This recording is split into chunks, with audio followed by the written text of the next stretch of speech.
Ayan. Asungkit na naman tayo isa-isa na naman. Daming garfish sobra eh.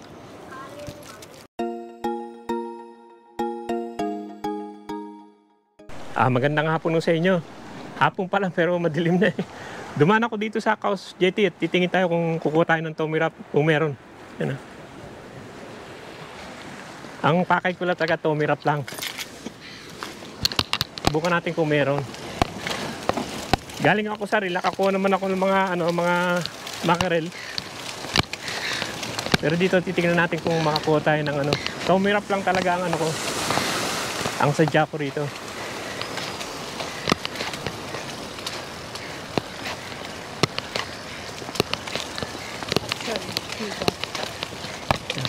Picture. Meron naman doon sa dulo. Meron din doon.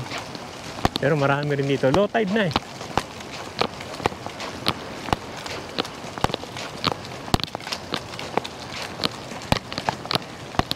Pag ganyan low tide, mahina na. Pero titignan lang natin naman. Pupwesta tayo sa dulo kasi maraming tao dito sa kabila. Doon tayo sa dulo siguro. Doon sa kabila na yun. Asan ba yung nito? Pag kumagat naman sa sabigi yung tayo, no? Ayan, may garfish. Ang daming garfish, grabe.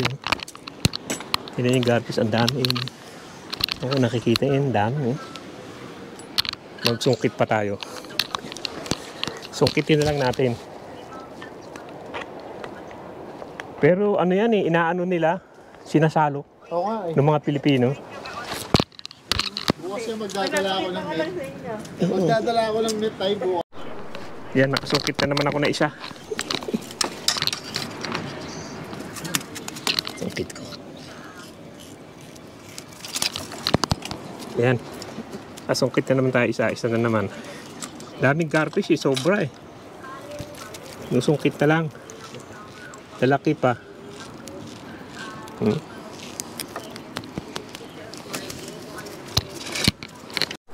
Yan, nasungkit na naman ako na isa. Yan, sinusungkit na lang.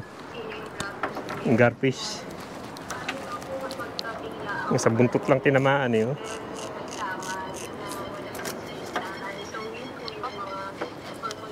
Yeah, susungkitin na lang namin kayo. Walang ganon. Yan, kasungkit na naman ako na isa. Yan. Uy! Marami rin ito sa kaya lang hindi ganito kalalaki.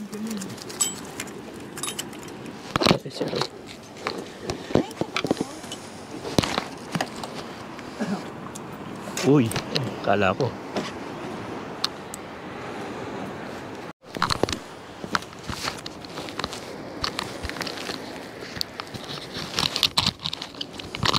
Sa dami nila no? Sa dami nila, nasusungkit na lang eh. Yan ang mga kaibigan. Hanggang dito lang yung vlog natin dito sa Caus Pier at wala yung Tommy Wrap. Pero ang meron tong fish, maraming garfish ngayon. Kaya lang wala akong pampain, nasungkit lang yan.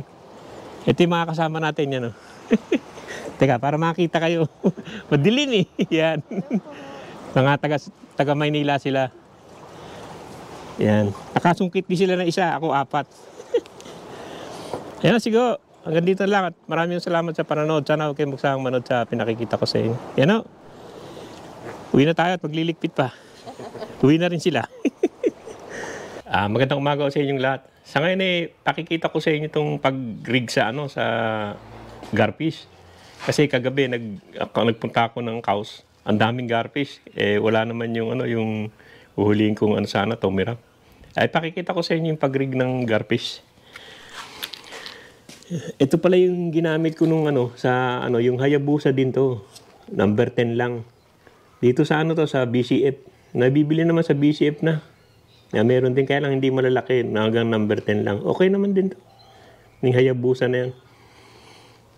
Ito yung paggawa ng rig para sa garfish yan. Pakikita ko sa inyo yan. Yan yung stopper niya eh. Tapos yan yung beads para hindi lumusot dun sa Tapos yan yung yung float niya. Tapos lalagyan niyo ng mga ilang mga maliliit na sinker. Tapos sa dulo niyan, ayun na yung ano, yung maliit na hook. Yan, yung maliit lang yan na hook yan. Yan, bali ganito ang labas niyan eh. Ito, makikita nyo yan, nakaganyan yan, yan. Yan, ewan ko napapansin nyo yan. Ang number ng hook, ito yung number ng hook. Yan o, number 12. Number 12 yan, yung maliit lang na hook. Pinakamaliit to eh. O second sa maliit, pero number 12 yan. Tapos, gagamit din kayo nito, itong stopper. Yan. Tapos, itong ang float. Pero ito gagamitin ko, ito yung ilaw ng float yan eh. Nabili ko sa, ano, dito sa Cheltenham, sa direct tackle yan eh. Tapos, ng linya. Pakikita ko sa inyo paano paggawa. Ito, pag garfish naman, pwede na to itong mga ganitong, ano, mga 8 pounds to eh. Yan, 8 pounds, pwede na yan. Maninipis lang kasi maliit lang naman na isda yan eh. Yan lang ang gamit niyan. Yan yung linya. Ang unang iano nyo, isusuksok nyo to, itong ano na to, itong stopper. Ako bumibili ako sa ano, sa Fishing Direct dito sa Cheltenham. Mura dun eh. Ito, yan yun eh. Ito, yan. Susuksok nyo lang yan dyan. Yung dulo ng ano, ng linya nyo. Susuksok nyo lang dyan sa, yan, yung ano na yan, yung parang ring na yan. Yan, sinusuksok lang yan dyan eh. Kaya pagkasuksok nyo, ano nyo lang, ibabaliktad nyo lang yan. Para dumaan yung ano, yung beads. Yan. Tapos hihilahin nyo lang yan. Yung itim na yan, papunta doon. Papunta sa linya. Yan, ganyan lang yan. Oh. Nakasuksok na doon sa bakal. Hihilahin lang yan. Yan. Dire-diretso na yan, yan sa loob yan. Oh. Kapasok na yan. Yan. Oh. Yan. Yan. Kung mawala na yan, nakapasok na yan. Yan.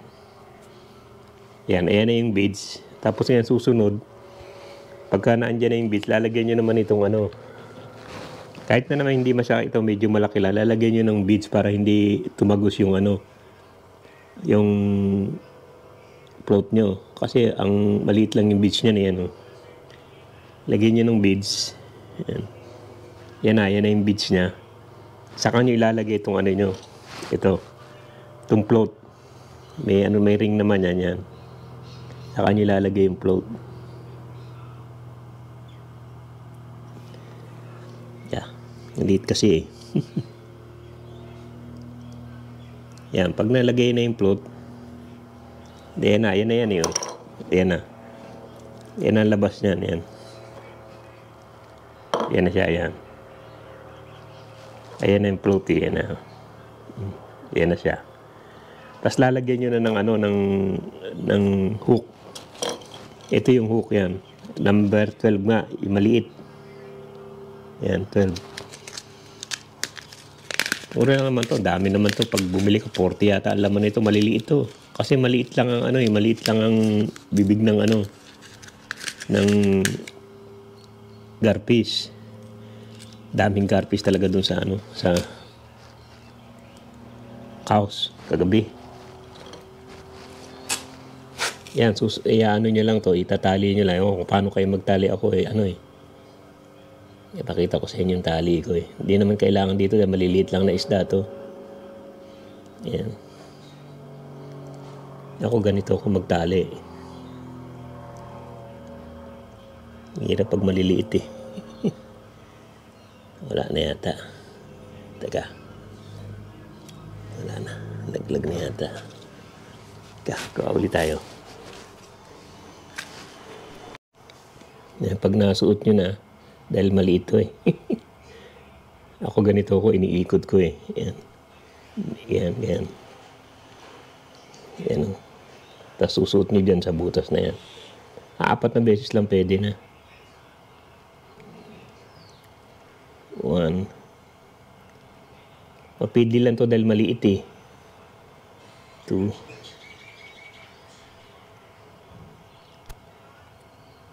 3. Isa na lang. 4 lang naman na ano doon sa butas. So, sa mga bago lang naman to, yung mga nag-ano pa, nag-uumpisa pa lang yan. Oh. Tapos hawakan nyo lang yan, tapos hihilahin nyo itong dulo nito. Yan, oh. Yan na. Yan. Tapos puputulin na lang yan yung dulo niyan. Ako tayo ng unting. Yan, puputulin na lang yung dulo niyan. Tapos ngayon, depende sa nyo, dito sa float nyo. Pag malaki-laki, maraming beads ang ilalagay nyo. Kasi ito up and down to eh. Pwede nyo i-adjust to. Yung lalim nito, ma-adjust nyo to. Yan, yung lalim niyan. Pag tinaas niya, mas malalim. Itong, ayan, ganyan, mas malalim. Tapos dito, lalagyan nyo ng mga 3-4 na beads. Depende sa nyo, sa bigat ng sinker nyo. Ito yung mga beads, ganito yan eh. Sinker yan, maliliit. Ano to, bukas to eh, inaano lang yan. Yan, lalagyan nyo ng sinker dito. Yan, yan.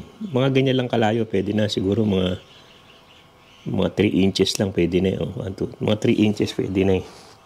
Tapos aanuhin nyo lang ng plies. Isasara nyo lang ng plies. Hanapin ko yung plies ko.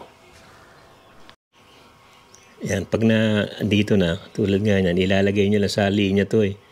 Open naman kasi yan, oh. Nakabukas naman yung na yan, yung sinker na yan. Ano lang ng plies na, sasara lang yan. Yan, sarado na yan. Kalak na yan. Ako mga 3 kung maglagay ako eh.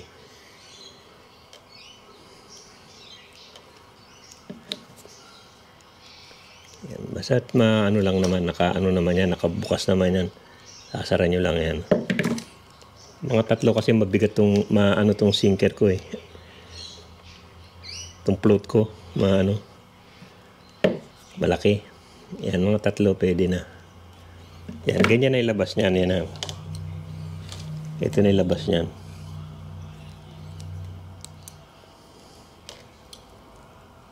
Yan, ganito na yan. Yan na ilabas niyan. Yan na. Yan na ilabas niyan. Yan. Tapos yung hook nyo na dyan sa dulo. Yan. Tapos yan yung beads. Yung sinker. Mga 3. Depende dito kung mabigat. Ito, umaano naman yan eh. Uma-up and down yan. Yan. Yan. Diretso na sa linya yan. Diretso na dyan. Parang ganyan. Diretso na sa linya na yan. Diretso na rito. Pero may isa na ditanggal naman. Yung hindi diretso. Pakikita ko rin sa inyo yung ditanggal siya.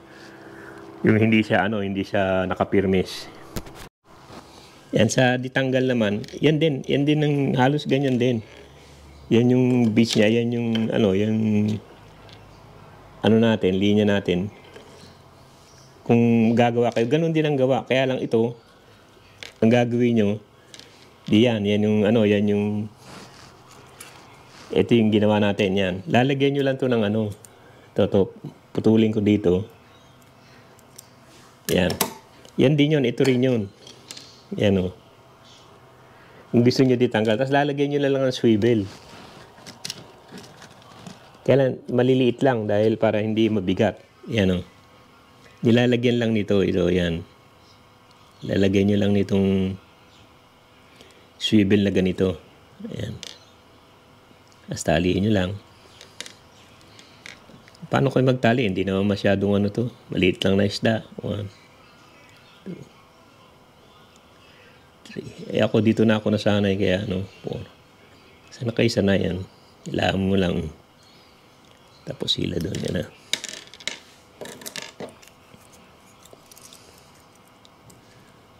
Yan na to. Ito na yung ito na yung huhook ngayon dyan sa linya. Ayan o. Meron na siyang ganyan. Ayan o. Ay, ito yung niya, yung hook niya. Ayan. Tapos ngayon sa kabilang linya, ito yung linya nyo. Ayan.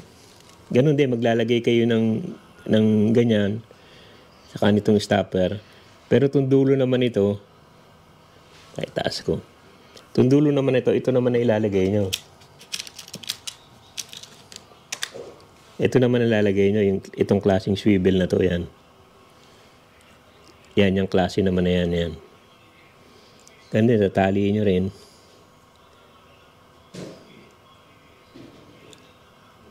Yan, tali din natin. Naka-apat din ako nung 1, 2, 3. Naka-apat din akong garfish kagabi. Malalaki sila. Pero nasungkit ko lang yon. Naano ko lang nung Hayabusa. Nahook ko lang noon. Pero hindi sila kumakain dahil wala akong pain nun Yan. Tapos yan ang niyan. Diyan yun na ilalagay. Ito yung main line nyo. Yan na yung main line nyo, yan Tapos may pangsabit na rito, yan. Tapos ito, dito nila isasabit, yan. Yan, ganito na yung labas niyan pag yung ditanggal, yan na sa gitna yung ditanggal. Tapos yun yung yung float nyo. Yan na yung yung galing sa rod nyo. Float. Yan yung niya, yung stopper. Tapos float. Tapos yan yung ditanggal. Yan, pag tatanggalin nyo na lang. Kung tapos na kayo, mas okay din yung ganito dahil pag kung tapos ka na, tanggalin mo lang to. Ayan. Yan. Yan, tanggal mo lang. Pwede mo itabi. Yan ang maganda dyan sa ditanggal.